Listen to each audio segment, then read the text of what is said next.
spanking. Next time you want to lay hands on me, you better make sure I'm dead.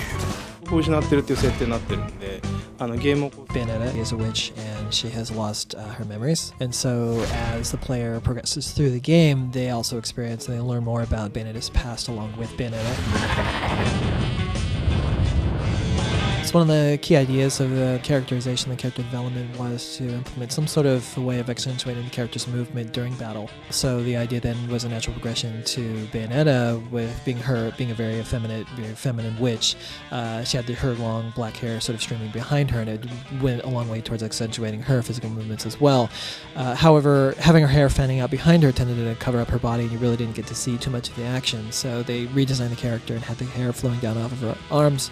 And another idea that they had then was to have the main body of her hair sort of flow around her body and sort of accentuate her movement in that way. And so actually what it comes out to is her battle suit is composed of her hair magically weaving around her body. So to further add more depth to that then is one of the main battle features that she has is summoning forth hands and feet from creatures from hell. And simply having those summoned forth really wasn't exciting enough, so they decided to go back to sort of the idea that her hair is magical and magically imbued, and her hair actually becomes a portal. And so when she's summoning forth these entities, she's using her hair as a conduit through which they can enter the real world. And at that time, in that instant, then her hair actually has to recede from her body, therefore revealing more of her actual body underneath. The larger the summoning that she does, the more actually of her body that ends up being revealed, and that's just the way it is. Luca, who's appearing in a couple of the trailers. He's an important character in the storyline, and he definitely has a certain level of involvement with Bayonetta herself, but that in and of itself, maybe he has his own sort of agenda or his own reasons for participating in the storyline. The visual design goal was not to create something that was very photorealistic or something that was very strictly set in a realistic type of setting, but go in more of a fantasy direction. Even then, within that context, the design goal, the technical design goal, was to have the game built at 60 frames per second. For the music, the game is very aggressive, very hardcore style of gameplay, but the main character being female, they didn't want to have something that was just very rough and very hardcore sort of music to go with it. They want something that sort of accentuated or emphasized the femininity of the character.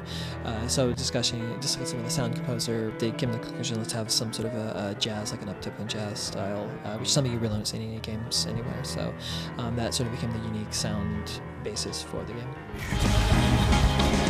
When we set out coming up with the character's design, the character's combat style, we thought about implementing real-world weaponry and seeing what more can we do with these kinds of things. One of the main ideas that came out was having the character punch and kick, but also fire bullets while punching, and that progressed actually into kicking. Well, what happens if she kicks while or shoots bullets while she's kicking as well? So that led to equipping guns onto her feet as well. There's a huge variety of weapons within the game context. We've also seen in some of the latest trailers of the Whip, for example, and the idea is less that, do you prefer the gun or do you prefer the sword, in so much as out of a whole variety of weapons, which do you prefer? But even then, taking it a level further, there is equipping weapons to both the hands and the feet, and the huge variety and the combinations of all these various weapons that they're endeavoring to create a kind of gameplay experience where you can choose which sort of weapon you like. Each individual weapon has its own pros and cons. Sword, it's very easy to see that the sword, obviously it has a very strong melee sort of attack, but it doesn't shoot anything, so it's not good at all for long range. But taking that further, the other weapons that they've designed and implemented into the game, then they'll each have their own pros and cons, and the player is totally free to choose whichever weapon they like to use and make the most of the game out of that. Well, the base setting for the character is she's running around shooting guns and swinging swords around, and that is the base gameplay element for it.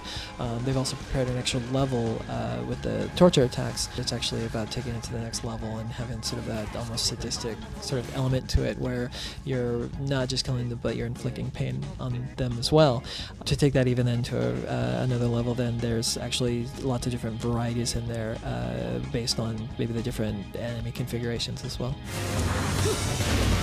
The most important aspect of the game is the control implementation, the response time, and the intuitiveness of the controls themselves. That the controls should respond exactly the way you want them to respond, and respond immediately without any sort of delay. And a lot of people have maybe had comments or maybe given praise for the graphical quality or the speed or the action that they're seeing in the trailers. But the reality is that you have to feel the game, you have to play the game and feel it to really appreciate and get the full understanding of what Bayonetta is all about. Bayonetta is first and foremost a single-player experience. There's actually also no download contents planned for the game, but the idea behind that, though, is not to have any additional content that comes after the game has been released, but to actually have everything included in the game from the get-go. So the game will launch in 2009 on the PlayStation 3 and the Xbox 360, and launch worldwide simultaneously.